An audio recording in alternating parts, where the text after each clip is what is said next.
आपने इस विषय के ऊपर बोलने का मौका दिया। प्रेसिडेंट ऑफ इंडिया हमारे सबके प्रेसिडेंट ऑफ इंडिया है, वो हमारे देश की माता है, इसलिए उनकी इज्जत करना हम लोगों की इज्जत है।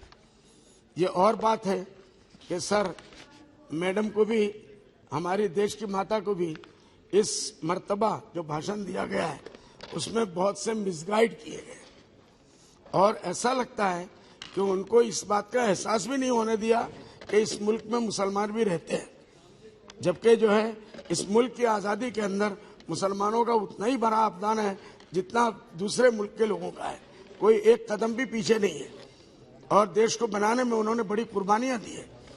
इसलिए इस मुल्क को अगर कोई समझता है कि मुसलमानों से खत खाली करके और मुल्क को आबाद कर लेंगे, आज़ाद कर लेंगे और आबाद कर लेंगे, ये नामुमकिन है। इसलिए बावजूद इसके कि वो हमारी माता है, उनको मिसगाइड किया गया, सर कि भाई साहब जरा गिरिए, ये हमारे माइनॉरिटीज के बच्चों का, आज आपको मालूम है सर, इस सरकार ने 2222 किसानों की आमदनी दोगुना करने का वादा किया, अब तक उसका कुछ नहीं हुआ। हर साल 2 करोड़ नौजवानों को नौकरी देने का वादा किया, वो भी पूरा नहीं हुआ। मुसलमानों के एक हाथ, हम खुश हो गए थे जब मोदी जी आए कि भाई इस मुल्क में भी कोई ऐसा है जो इस किस्म की बात कर रहा है। मोदी जी ने कहा एक हाथ में कुरान देना चाहेंगे, एक हाथ में लैपटॉप देना चाहेंगे, लेकिन आज तो उनको शिक्षा से भी महरूम किया जा रहा है।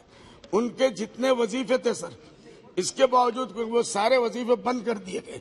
लाखों बच्चे जो पढ़ाई से बेकार होके अपने घरों में बैठ गए, माँ बाप उनका पैसा नहीं बर्दाश्त कर सकते। जो उच्च शिक्षा के लिए जिन बच्चों को वजीफा सरकार देती थी इससे पहले के सरकार, वो भी बंद कर दिया गया। रोजाना एक ना एक ताला बंद किया जा रहा है, लेकिन उसके बावजूद भी चूंकि वो हमारे देश की माता है, उन्होंने कहा है हम उनके भाषण की सपोर्ट करते हैं, लेकिन जो उसके अंदर उन्होंने दिया गया है लिख के, उसके हम जो सपोर्ट नहीं करते। ये साफ बात है। तो इसलिए मुस्लिम बच्चों को स्कॉलरशिप बंद कर दिया गया। जामिया मिल्लिया इस्लामिया, अलीगढ़ मुस्लिम यूनिवर्सिटी के फंड में कटौती कर दी गई, हमने सब्र किया।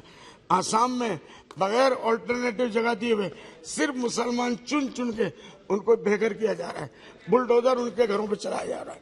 सर हमने यहाँ बाकायदा मैंने इस बात को उठाया, लेकिन कोई असर नहीं हुआ। वहाँ के चीफ मिनिस्टर साहब जिस दिन जो चाहते हैं वो सुबह उठ कर देते हैं। सर आसाम में मदरसों को बंद कर दिया गया, हम चुप रहे। उम्मीद रही कि मोदी जी फिर कहेंगे मैं एक हाथ में कुरान देना चाहता हूँ, एक हाथ में लैपटॉप देना चाहता हूँ, इसलिए मदरसों को मैं बंद होने नहीं दूंगा। लेकिन 1 साल हो गए, दिल्ली के सरकार ने भी कुछ नहीं किया। मोदी जी के साथ भी जो उम्मीदें हमारी थी उस पर पानी फिर रही है। इस मुल्क में कानून है, अदालत है, अगर किसी के खिलाफ शिकायत होती है तो उसको साबित किया जाता है। सर हमारे यहाँ बुलडोजर का 50-50 साल से रहने वाले लोगों के घरों का मैंने यहाँ बार बार उठाया। 50 साल से रह रहे लोगों को कोई बगैर नोटिस दिए रातों रात उनको बेघर सर दिया गई है। मैंने इसी पार्लियामेंट में कहा कि अल्लाह के वास्ते रहम करो, कम से कम नोटिस तो दो, इतना तो टाइम दो कि वो कहीं जाके आबाद हो जाए। कुछ नहीं दिया गया सर, रिलीफ तक नहीं दिया गया। ये मुस्लिम औरतों को, बच्चों को जो है ऑनलाइन के ऊपर धमकियां दी जा रही है, इनकी इज्जत का नीलाम करने के वादे हो रहे हैं। मिनिस्टर लोग सर प्लीज दिल्ली में बैठ के, इसी दिल्ली शहर में मिनिस्टर लोग मुसलमानों के खिलाफ खुले मुंह से बयानात दे रहे हैं। आपको मालूम है धर्म संसद बुला के मुसलमानों के खिलाफ, क्या इस मुल्क में हमारा कोई हिस्सा नहीं है? क्या इनके खिलाफ कोई बोलने वाला नहीं? क्या देश इसी तरीके से चलेगा? क्या हम लोग इसी तरीके से चुप रहेंगे? हम सब की इंसानियत की जिम्मेदारी है। जो यहाँ हम लोग बैठे हैं, कोई किसी के मजहब का मामला नहीं है, लेकिन कुछ लोग, मैं नहीं कहता हूँ खुदा न खासा सरकार ये चाहती है, नहीं चाहती, बिल्कुल नहीं चाहती और चाह भी नहीं सकती है। कुछ लोग इसको बदनाम कर रहे हैं। क्या उनके मुंह पर लगाम नहीं लगाया? ओके, क्या हमको एजुकेशन में मौका नहीं देना चाहिए? क्या सर जो हमारी शिकायत है तालीम के मामले में, तहजीब के मामले में, क्या उसको दूर नहीं किया जा सकता? इन्हीं बातों पर मैं आपकी शुक्रिया अदा करता हूं।